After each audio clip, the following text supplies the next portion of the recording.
Hello friends, आज मैं बात करने वाली हूँ कि आकल दाढ़ निकालने के बाद कौन सी बहुत ज्यादा जरूरी बातों को आपको ध्यान में रखना है, कौन सी चीजों को आपको करना है और किसे नहीं करना है, आपको क्या खाना है और क्या नहीं खाना है, वो कौन कौन से स्टेप्स आपको फॉलो करने हैं। अगर जिन्हें आप फॉलो करते हैं तो post operative complication wisdom tooth के एक्सट्रैक्शन के वो बिल्कुल भी आपको नहीं होंगे और ड्राई सॉकेट जैसे जो मेजर कॉम्प्लिकेशन है, ब्लीडिंग है, वो प्रॉब्लम बिल्कुल भी नहीं होगी। आप एकदम जल्दी से अच्छे से हील हो पाएंगे। फ्रेंड्स, आज का वीडियो बहुत इंपॉर्टेंट होने वाला है, लास्ट तक बने रहिएगा। चैनल को सब्सक्राइब नहीं किया है तो प्लीज कर लीजिएगा। Let me start. Hello friends, I am doctor Pratibha, oral implantologist, laser specialist and periodontist. Friends, मैं एम्पीरियल डेंटल गुरुग्राम इंडिया की फाउंडर और हेड सर्जन हूँ और आज मैं आपको बताने वाली हूँ कि आकल दाढ़ निकालने के बाद कौन सी बहुत ज्यादा इंपॉर्टेंट पॉइंट्स हैं, बहुत ज्यादा इंपॉर्टेंट बातें हैं जिन्हें आपको बिल्कुल अच्छे से फॉलो करना है, याद रखना है और गलती से भी इनमें से एक भी स्टेप को मिस नहीं करना है। तो फ्रेंड्स, लेट मी स्टार्ट। सबसे पहले जो चीज आपको करनी है फ्रेंड्स, जब भी आपका विजडम टूथ का सर्जरी खत्म होगा, राइट, डॉक्टर ने अभी वहां पर सूचर्स लगा दिए, आराम से सब आपका सर्जरी हो गया।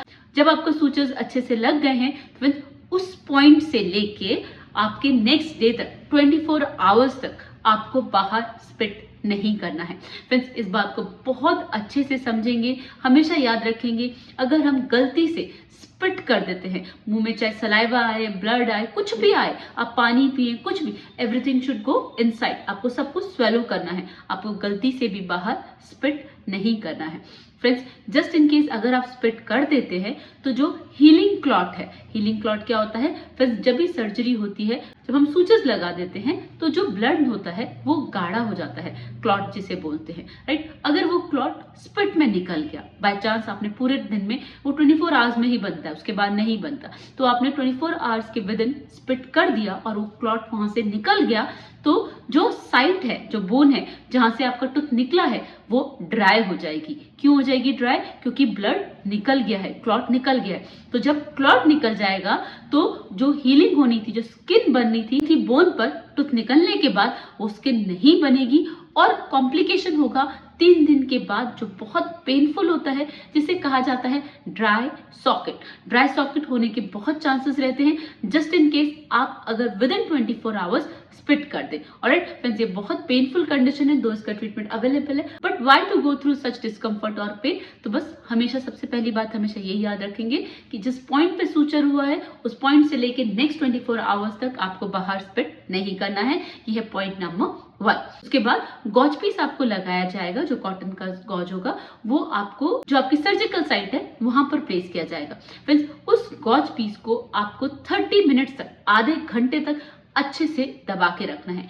वो हेल्प करेगा आपको प्रेशर पैक देने में, जिसकी मदद से ब्लीडिंग कंट्रोल होगी और वो जो ब्लड है वो जल्दी से क्लॉट में, गाढ़े खून में कन्वर्ट हो जाएगा। जितनी जल्दी क्लॉट बनेगा उतनी जल्दी हीलिंग होना चालू हो जाएगी और इसकी मदद से बिल्कुल भी ब्लीडिंग नहीं होती है, क्लॉट बहुत जल्दी से बनता है और एक बार क्लॉट बन गया तो हीलिंग बहुत अच्छे से होती है। तो फ्रेंड्स, सेकंड चीज ये है कि आपको गॉज पीस को फॉर नेक्स्ट 30 मिनट्स तक अच्छे से प्रेशर पैक देना है, दबा के रखना है, राइट। उसके बाद फ्रेंड्स, अगर आपको ऐसा लग रहा है थोड़ा भी कि पेन हो रहा है या फिर सर्जरी बहुत लंबी हो गई है, तो आप उसी टाइम पर पेन किलर ले लेंगे, राइट।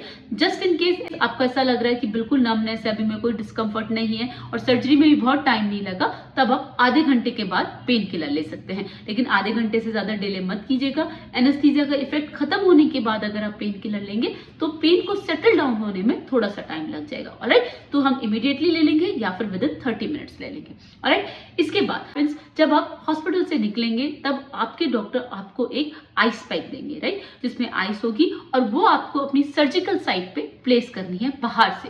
उससे क्या होगा फिर, जब भी हम विजडम टूथ निकालते हैं, मोस्टली अगर वो काफी इंपैक्टेड होता है उसमें बोन कट होती है और बोन कट होगी तो उसका फिजियोलॉजिकल फिनोमेना है कि वहां पर स्वेलिंग आएगी, राइट। उस स्वेलिंग को सबसाइड करने का सबसे सही तरीका है कि आप इमीडिएटली आइस पैक दे दें और उस दिन आप 2 से 3 बार आइस पैक को लगा लें। आपको फेस पे नेक्स्ट डे स्वेलिंग देखने को नहीं मिलेगी। आपको जो फेस पे एसिमेट्री आ जाती है, स्वेलिंग आ जाती है, वो बिल्कुल भी नहीं दिखेगी। इफ कि आप इमीडिएटली आइस पैक लगा लें और पूरे दिन में जब से आपकी सर्जरी हुई है तब से लेकर 24 आवर्स के विदिन 3 से 4 बार आइस पैक को अच्छे से सर्जिकल साइड पे लगा लें। तो फ्रेंड्स उसकी मदद से आप नेक्स्ट डे अपने फेस पर एसिमेट्री नहीं देखेंगे, स्वेलिंग नहीं देखेंगे और आपको कॉन्फिडेंस नेक्स्ट डे बिल्कुल भी कम नहीं होगा। ऑलराइट, इसके बाद फ्रेंड्स जब आप अपने घर पहुंच जाएंगे तभी आपको खाना है ठंडी ठंडी आइसक्रीम।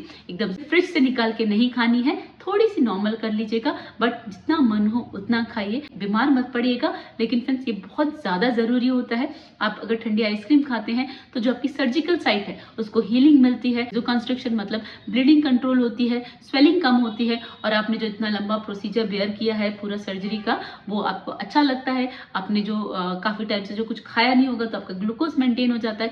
तो फ्रेंड्स सर्जरी के बाद आधे घंटे के बाद आप अच्छे से आइसक्रीम खा सकते हैं। हाँ, लेकिन उससे पहले आपको एक चीज जरूर करनी है, वो ये कि अपने हाथ से उस गॉज पीस को जो भी लगाया था सर्जरी के बाद उसे लेना है और बिन में थ्रो करना है। आप खुद से स्पिट नहीं करेंगे, उसको आप खुद से हाथ से पकड़कर थ्रो करेंगे। ऑलराइट, जब आपने गॉज पीस को रिमूव कर दिया है उसके बाद आप अच्छे से पेट भर के आइसक्रीम खाइए।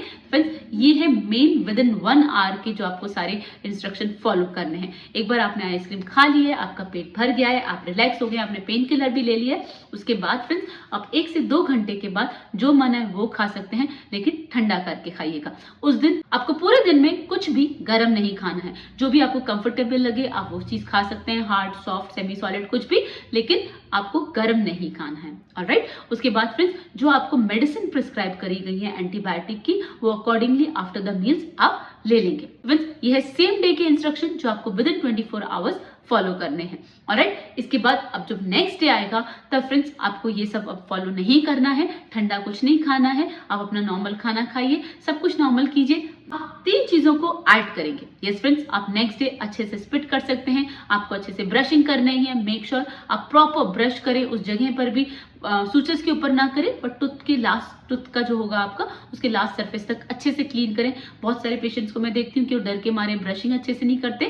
फ्रेंड्स अच्छे से ब्रशिंग करनी है आपको। ऑलराइट, उसके बाद आपको करने हैं गुनगुने पानी में नमक डाल के कुल्ले। फ्रेंड्स गुनगुने पानी में नमक डाल के कुल्ले आप 24 आवर्स के बाद जितनी बार कर सकते हैं उतनी बार कीजिए। इसकी मदद से जो आपकी बोन टेंडर है वो हील हो जाएगी, उसका पेन कम हो जाएगा। जितनी बोन की टेंडरनेस कम होगी उतना ही कम आपको पेन फील होगा। तो फ्रेंड्स अगर आप जितनी बार वार्म स्वेन रिंसेस करेंगे उतना ही पेन कम होगा, उतना ही कम आपको पेन किलर लेने की जरूरत पड़ेगी। ऑलराइट, इसके बाद जो जेल होता है, जो भी आपको जेल दिया गया है वो आप सर्जिकल साइड पे अच्छे से लगाएंगे। जस्ट इन केस अगर आपको ऐसा लग रहा है कि वो नहीं रुक रहा है तो वहां पर वो कॉटन में जेल को लगा सकते हैं और जैसे पहले गॉज पीस दबाया था वैसे आप दबा भी सकते हैं। ऑलराइट फ्रेंड्स, इन दोनों चीजों को करने के बाद जो तीसरी चीज है वो ये, आपको माउथ को ओपन और क्लोज करने की एक्सरसाइज रेगुलरली करनी है। बहुत सारे पेशेंट्स को मैं देखती हूँ डर के मारे मुंह ही नहीं खोलते हैं और जकड़ लेते हैं। तो फ्रेंड्स उससे टीएमजे डिसऑर्डर होने के चांसेस हैं। आपको प्रॉपर माउथ ओपन और क्लोज करने की एक्सरसाइज करनी है। मुंह बिल्कुल खुलता है, आराम से खुलता है। कोई भी पेशेंट ये सोचे हमने सर्जरी कराई है नेक्स्ट डे हमारा मुंह नहीं खुलेगा, ऐसा नहीं होता। ऑलराइट, प्रॉपर मुंह खुलता है। आप अच्छे से एक्सरसाइज कीजिए। कोई भी डिस्कम्फर्ट होता है और कुछ भी ऐसा लगता है कि नहीं खुल रहा, उसी समय अपने डॉक्टर को अप्रोच कीजिए। ऑलराइट, इसके बाद 3rd डे के बाद आपको अपने डॉक्टर को दिखाना है। वो मेक श्योर करेंगे कि आपको ड्राई सॉकेट तो नहीं हुआ है। फ्रेंड्स अगर कोई भी कॉम्प्लिकेशन नहीं होता, कोई डिस्कम्फर्ट नहीं होता तो फ्रेंड्स बस अब आपको कोई चिंता की बात नहीं है। 7 दिन के बाद आप सूचेस रिमूव कर सकते हैं और आपको फ्रेंड्स मैं बता रही हूँ 3 दिन के बाद ही ऐसा लगेगा कि आपको लगेगा ही नहीं कि आपका टूथ निकला था, जस्ट बिकॉज आपने सही से इंस्ट्रक्शन को फॉलो किया। अब आपको पोस्ट ऑपरेटिव कॉम्प्लिकेशन कुछ भी नहीं है और अब आपको आकल दाढ़ निकलवाने से कभी भी डर नहीं लगेगा। तो फ्रेंड्स बस थोड़ी सी जागरूकता रखें, लापरवाही ना करें तो हमें कभी भी कोई भी प्रॉब्लम नहीं होगी। तो फ्रेंड्स आज के लिए बस इतना ही। वीडियो में कोई डाउट लगता है मुझसे कमेंट सेक्शन में पूछ सकते हैं। चैनल को सब्सक्राइब नहीं किया तो प्लीज कर लीजिएगा। See you in the next video. Thank you so much. Don't forget to flaunt your beautiful smile, and that makes you so beautiful.